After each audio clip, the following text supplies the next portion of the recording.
Masa sih jurusan yang paling ketat harus ditaruh di pilihan pertama? Tapi kan aku nggak suka sama jurusannya, Kak. Gimana tuh? Cek video kali ini ya.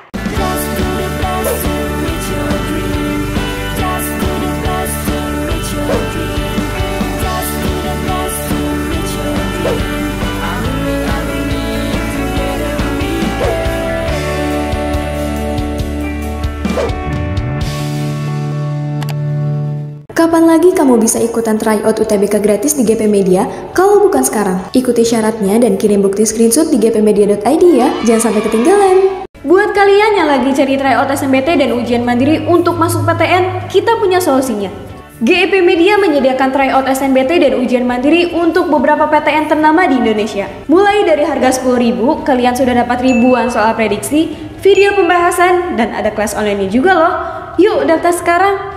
Semuanya, balik lagi di GP Media Channel. Oke, gimana sih Kak kalau mengurutkan jurusan di SNBP atau Seleksi Nasional Berdasarkan Prestasi? Nah, emang segitu pentingnya Kak untuk mengurutkan jurusan atau memilih jurusan yang tepat? Kalau kalian nonton video ini, kalian udah tahu ya bahwa gak cuman hanya peluang-peluang atau komponen-komponen lain aja nih yang berpengaruh di SNBP, tetapi untuk memilih jurusan itu penting juga loh buat kamu ketahuin. Jadi jangan sampai peluang kamu nih tinggi untuk bisa lolos di SNBP, tetapi cuman hanya pengurutan jurusan atau pemilihan jurusan yang kurang tepat aja yang nyebabin kamu gagal di SNBP kali ini. Kalau kalian tahu bahwa di tahun 2023 kemarin itu syarat untuk memilih jurusan, kamu akan diberikan kesempatan maksimal 2 pilihan di PTN atau jurusan yang kamu pengenin. Buat kamu yang mau menggunakan 2 pilihan itu, ingat bahwa paling minimal salah satunya harus ada yang sedomisili dengan sekolah kamu.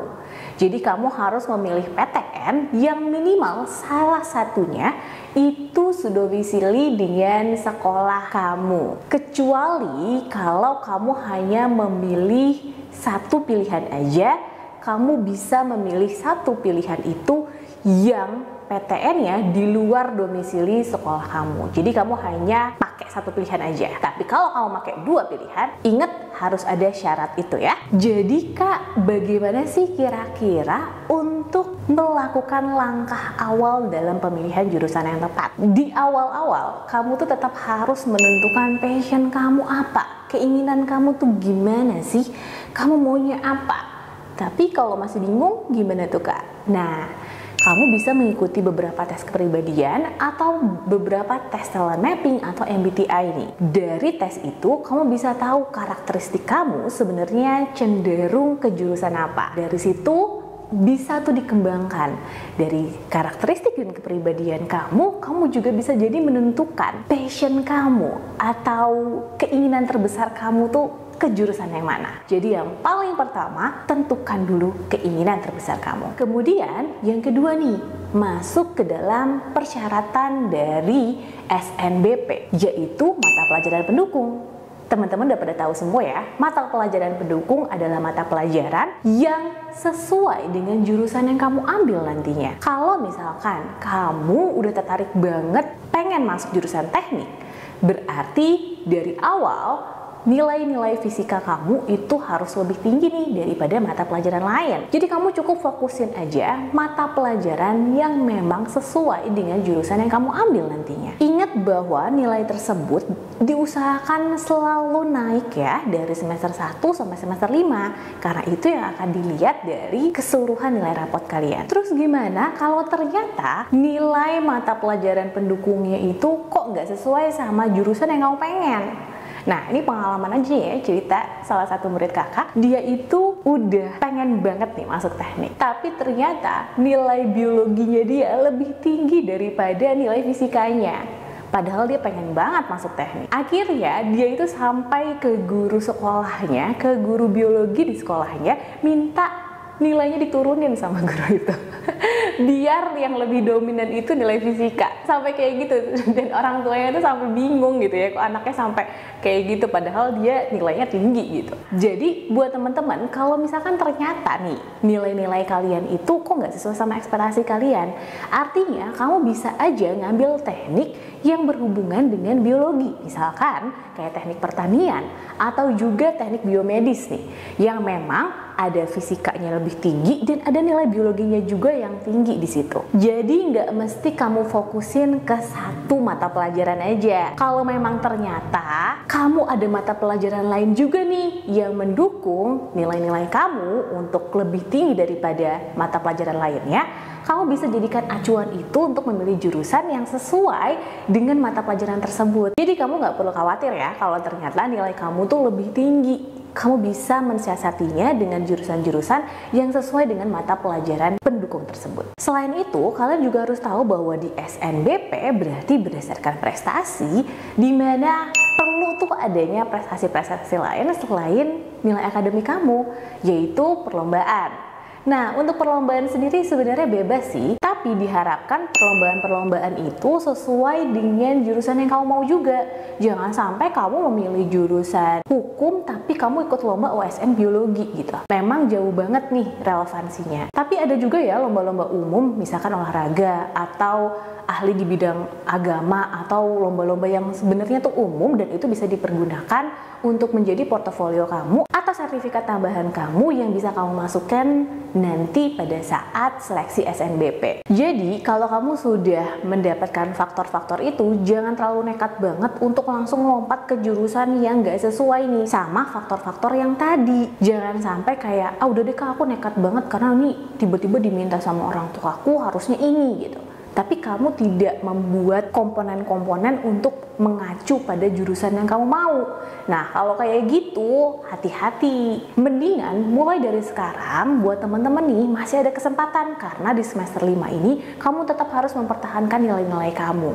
Itu akan membantu kamu juga dalam mencapai impian kamu untuk bisa lolos di PTN yang kamu pengenin. Nah, jikalau orang tua kamu tuh tetap maksa banget aku harus jurusan ini Kak sama orang tuaku, padahal kamu tidak memiliki komponen-komponen yang kuat di jurusan tersebut. Nah, kamu harus memberikan informasi-informasi terinci seperti ini karena faktor-faktor atau komponennya itu harus sesuai nih. Faktor-faktor akademik kamu harus sesuai, faktor-faktor prestasi kamu juga harus sesuai. Jadi jangan sampai nekat atau memaksakan diri banget, karena itu akan bikin peluangnya malah jadi lebih rendah. Dan sayang banget kalau misalkan kamu nggak lolos di seleksi SNBP ini cuma hanya gara-gara hal itu aja. Jadi nih buat para orang tua siswa yang pengen anaknya masuk ke jurusan yang kalian pengenin, itu harus dicek lagi nih, apakah anak tersebut memiliki prestasi yang sesuai dengan jurusan tersebut. Banyak juga para orang tua yang pengen banget anaknya di kedokteran, tapi perlombaan-perlombaan yang dilakukan oleh anaknya itu hanya di bidang seni atau yang berhubungan dengan nari atau semacamnya, yang umum lah gitu. Nah, bisa jadi saingan-saingannya di kedokteran itu rata-rata memiliki prestasi di bidang ilmu kedokteran juga, misalkan olimpiade biologi atau olimpiade yang berhubungan dengan kedokteran. Nah, kalau seperti itu berarti bisa jadi peluangnya akan lebih kecil. Makanya mulai dari sekarang, jika memang menginginkan untuk jurusan tersebut, diharapkan kalian atau anak-anak yang ingin lolos di jurusan itu harus memiliki prestasi yang sesuai dengan jurusan yang kalian ambil. Itu akan membantu kalian banget, apalagi jika jurusan tersebut memiliki keketatan yang tinggi atau memiliki daya saing yang begitu besar, karena pasti saingan-saingan yang lain juga akan meningkatkan kemampuan prestasinya untuk bisa lolos di jalur SNBP kali ini. Sekarang kakak akan kasih tahu ke kalian cara untuk mengurutkan jurusan berdasarkan keketatannya. Kalau kalian tahu bahwa keketatan itu adalah daya tampung di tahun ini dibagi jumlah peminat di tahun sebelumnya. Kalau daya tampung di tahun ini dibagi jumlah peminat di tahun sebelumnya, itu akan menunjukkan bahwa nilai keketatan yang semakin kecil itu artinya persaingan di jurusan itu begitu besar. Banyak banget saingan-saingan kamu untuk berebutan mendapatkan jurusan tersebut. Jadi nilai keketatan yang semakin kecil nunjukin persaingan yang akan kamu dapatkan lebih besar. Hal itu yang harus membuat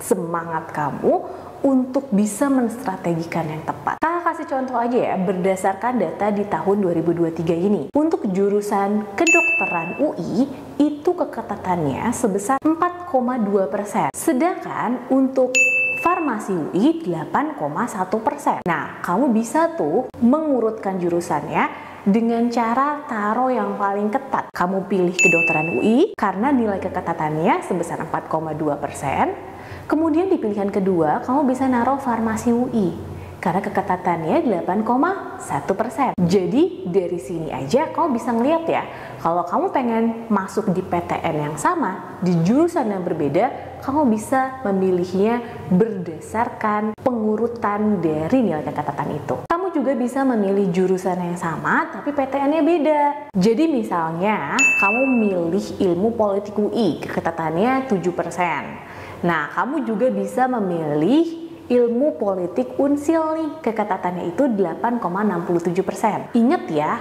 walaupun beda PTN di jurusan yang sama, kamu tetap harus melihat keketatannya. Karena itu menunjukkan persaingannya. Kalau semakin kecil keketatannya, kamu taruh di pilihan pertama. Dan kalau lebih longgar atau lebih besar nilai keketatannya, kamu taruh di pilihan kedua kamu. Kamu juga bisa memilih jurusan yang berbeda di PTN yang berbeda juga. Tapi ingat, kamu harus lihat keketatannya. Dari situ kamu bisa tuh mengurutkan keketatan yang tepat itu seperti apa. Oh ya, hal ini nggak akan berlaku kalau kamu cuma milih satu pilihan aja ya. Kalau cuma satu pilihan ya berarti kan nggak perlu ada yang diurutin.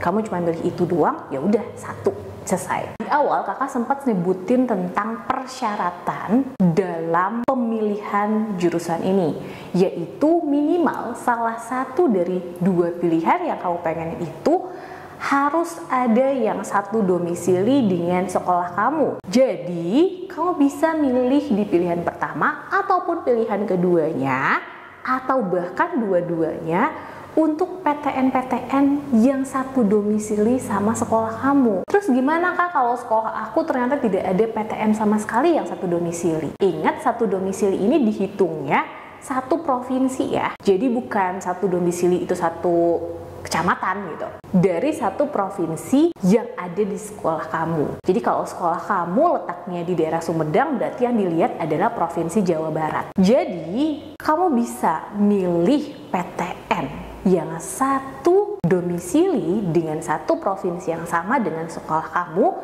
di pilihan pertama, terus pilihan keduanya di luar domisili, itu nggak apa-apa. Atau kamu juga bisa naruh di pilihan pertama di luar domisili, terus pilihan keduanya sedomisili dengan sekolah kamu. Atau bahkan dua-duanya itu satu domisili. Oke, kita balik lagi nih ke pertanyaan pertama. Kenapa sih harus naruh jurusan yang paling ketat di pilihan pertama? Padahal kamu mungkin belum tentu aja kamu suka sama jurusan itu. Secara logika aja, kalau misalkan di paling ketat ditaruh di pilihan pertama, artinya persaingan itu akan besar banget di pilihan pertama kamu. Kalau misalkan kamu akhirnya terlempar ke pilihan kedua, itu kamu masih ada peluang. Karena itu lebih longgar, persaingannya nggak se-ekstrim di pilihan pertama. Jadinya kamu masih ada kesempatan tuh untuk bisa lolos di pilihan kedua. Kasus siswa kakak juga ada yang seperti ini, di mana dia itu sebenarnya lebih suka sama jurusan di pilihan keduanya. Ternyata memang benar setelah dia melakukan taktik seperti ini, di mana pilihan pertama dicari yang paling ketat, apa aja gitu ya, random paling ketat. Terus ternyata dia memang akhirnya masuk ke pilihan kedua dan akhirnya dia lolos SNBP di pilihan keduanya. Tapi ingat juga ya, untuk bisa kamu lolos di pilihan kedua itu juga relatif kecil. Jadi nggak semuanya itu berlaku seperti itu. Bisa aja nih siswa kakak yang keterima di pilihan kedua itu dia memiliki faktor-faktor prestasi pendukung lainnya yang memang sesuai dan akhirnya dia bisa lolos di pilihan keduanya. Maka dari itu, mulai dari sekarang kalian itu harus bisa mengatur strategi yang tepat nih. Karena jurusan yang kalian ambil untuk seleksi SNBP ini juga ditentukan oleh komponen-komponen lainnya, faktor-faktor pendukung lainnya yang memang memiliki peluang yang besar untuk bisa kamu lolos di seleksi SNBP kali ini. Mulai dari sekarang, kamu bisa menentukan keinginan kamu di jurusan apa, dan kamu juga harus bisa menentukan target serta strategi yang tepat sehingga kamu bisa lolos di PTN yang kamu pengenin. Jadi itu aja video kakak kali ini, dan semoga aja video ini bermanfaat buat kalian semua. Pantengin terus nih GEP Media untuk bisa membantu kamu dalam kelolosan di PTN yang kamu pengenin. Sampai sini dulu aja video dari kakak. Semoga video ini bermanfaat. See you in the next video. Dadah!